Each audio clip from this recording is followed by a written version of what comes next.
రాకాలోకంకి స్వాగతం. ఈ కంటెంట్ మీకు నచ్చినట్టయితే లైక్ చేయండి, మీ బంధుమిత్రులకి షేర్ చేయండి. ఇప్పటి వరకు సబ్స్క్రైబ్ చేసుకోకపోతే సబ్స్క్రైబ్ బటన్ని నొక్కండి. అదేవిధంగా పక్కనే ఉండేటటువంటి బెల్ ఐకాన్ని కూడా నొక్కటం మర్చిపోకండి. మిత్రులారా, గత 4-5 సంవత్సరాలుగా భారతీయ జనతా పార్టీ ఒక పెద్ద ప్రయత్నం చేసింది. ఆ ప్రయత్నం ఏంటంటే ముస్లిం ఓటర్లలో ఉన్నటువంటి వెనుకబడిన వర్గాలకు చెందినటువంటి ముస్లింలు, వీళ్ళని పస్మాందా ముస్లిమ్స్ అంటారు. పస్మాందా అనేది పర్షియన్ పదం. ఇది పస్మాందా అంటే వెనుకబడ్డ అన్నటువంటి. ఈ వెనుకబడ్డ వర్గాల ముస్లింలను చేరదీసి వాళ్లకు లాభం చేకూర్చడం ద్వారా, వాళ్లకు రకరకాల సంక్షేమ పథకాలు అందించడం ద్వారా, వాళ్ళ జీవన స్థితిగతులు మెరుగుపరచడం ద్వారా వాళ్ళ మనసుల్ని చూరగొనవచ్చును అని భారతీయ జనతా పార్టీ భావించింది.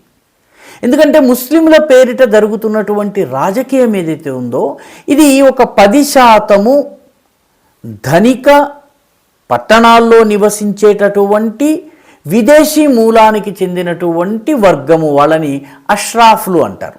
షేక్, సయ్యద్ ఈ రకంగా ఉన్నటువంటి ఇంటి పేర్లు ఉన్నటువంటి వాళ్ళు ఎవరైతే ఉంటారో ఈ అష్రాఫులు మాత్రమే రాజకీయాలని కంట్రోల్ చేస్తున్నారు. కానీ మెజారిటీ ముస్లింలు ఎవరైతే ఉన్నారో వీళ్ళందరూ కూడాను అర్జల్, అదేవిధంగా మిగతా అంటే షెడ్యూల్డ్ కులాలు, బీసీ కులాలు, ఈ చేతి వృత్తుల కులాల నుంచి ముస్లింలుగా మారినటువంటి వాళ్ళు. వీళ్ళ సామాజిక స్థితిగతులు ఏమీ మెరుగుపడలేదు. అష్రాఫులు వీళ్ళని అంటరాని వాళ్ళుగా, దాదాపు అంటరాని వాళ్ళుగా చూస్తారు. ఈ వర్గాల నుంచి అమ్మాయిలను ఈ అష్రాఫ్లు వివాహం చేసుకోవడం కానీ, పెళ్లి సంబంధాలు కుదుర్చుకోవడం కానీ ఇవి జరగవు అని చెప్పి భావిస్తారు. కాబట్టి బీజేపీ ప్రయత్నపూర్వకంగా 2022లో జరిగినటువంటి భారతీయ జనతా పార్టీకి సంబంధించి హైదరాబాద్ సదస్సు జరిగింది. ఆ సదస్సులో ప్రధానమంత్రి నరేంద్ర మోదీ స్వయంగా పస్మాందా ముస్లింల గురించి పనిచేయాలి, పస్మాందా ముస్లింల ఓట్ల కోసం ప్రయత్నం చేయాలని చెప్పి పార్టీ కార్యకర్తలకు చెప్పారు. దీనిని పస్మాందా ముస్లింల జనాభా చాలా ఎక్కువగా ఉన్న రాష్ట్రాల్లో ఉత్తరప్రదేశ్ ఒకటి. ఉత్తరప్రదేశ్లో పస్మాందా ముస్లింల కోసం చాలా ప్రత్యేకమైనటువంటి ప్రయత్నాలు జరిగినాయి. కానీ ఎన్నికల ఫలితాలు చూస్తే ఏం తెలిసింది? ఎన్నికల ఫలితాలు చూసిన తరువాత పస్మాందా ముస్లిములు ఎక్కువగా ఉన్న ప్రాంతాలలో పస్మాందా ముస్లిములు అంటే వెనుకబడ్డ తరగతులకు చెందినటువంటి పేద ముస్లిములుగా భావించేటటువంటి వాళ్ళు కూడా చాలా పోటాపోటీగా భారతీయ జనతా పార్టీకి వ్యతిరేకంగా ఓటేశారు. కాబట్టి పస్మాందా ముస్లిముల పాచిక ఏదైతే భారతీయ జనతా పార్టీ వేసిందో అది ఎందుకు పనికి రాలేదు. వాళ్ళు పస్మాందా కావచ్చు, అష్రాఫులు కావచ్చు, ముస్లిములుగా మాత్రమే వ్యవహరించి ముస్లిములుగా మాత్రమే వాళ్ళు ఓటు వేశారు.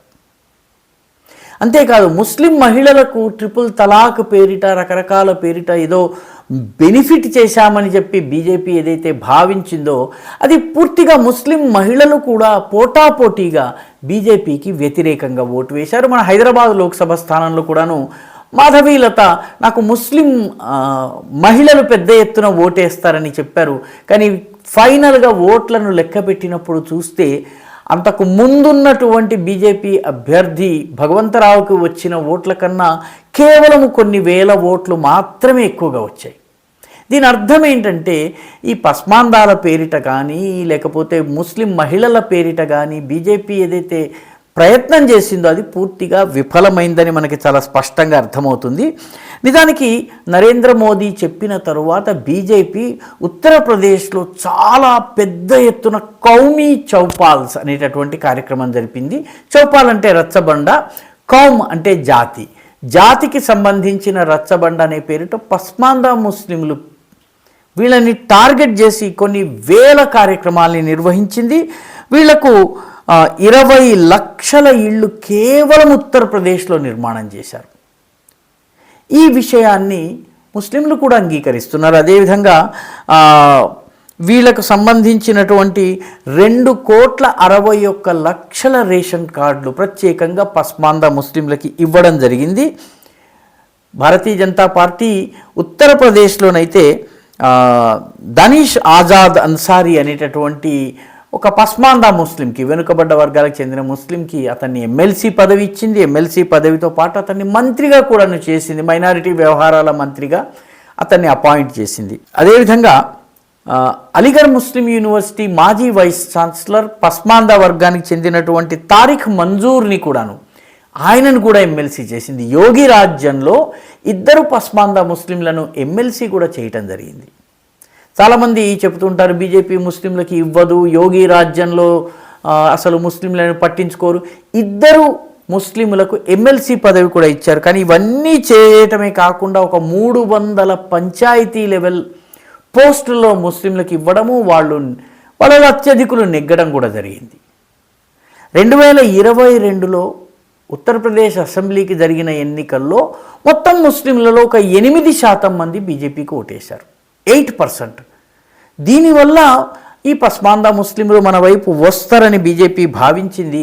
చాలా ప్రాంతాల్లో ముఖ్యంగా గోరఖ్పూర్, బలియా, భదోహి, ఆ తర్వాత ఘోసి, ఈ ప్రాంతంలో జులాహా, అదేవిధంగా బున్కర్ అంటే చేనేత. దక్షిణాదిలో చేనేత ఒక కులము, ఉత్తరాదిలో చేనేత వర్గంలో ఎక్కువ మంది ముస్లింలు ఉంటారు.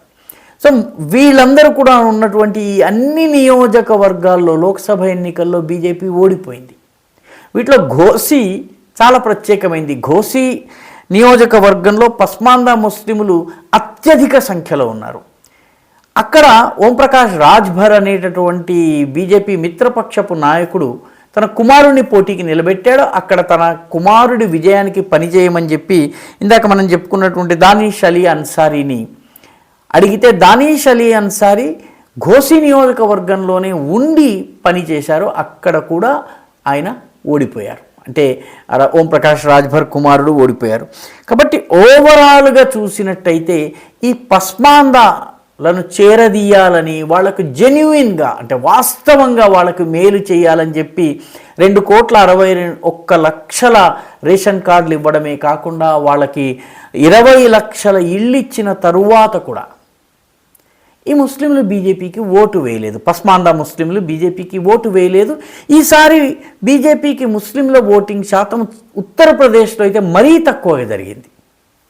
కాబట్టి ఈ పస్మాందా అష్రాఫ్ అనేటటువంటి తేడా అనేది అసలు వర్క్ అవుతుందా లేదా అన్నది ఇప్పుడు బీజేపీ ఉత్తరప్రదేశ్లో ముఖ్యంగా లెక్కలు వేస్తోంది. ఇప్పుడు ఉత్తరప్రదేశ్లో దాదాపు 30 సీట్ల వరకు బీజేపీ ఓడిపోయింది. ఆ ఓడిపోయినటువంటి సీట్లలో ఓటమికి గల కారణాలను అన్వేషించేందుకు ప్రత్యేకమైనటువంటి పరిశీలకుల్ని, కమిటీలను కూడా ఏర్పాటు చేసి నియోజకవర్గాల వారీగా వాళ్ళు అధ్యయనం చేస్తున్నారు.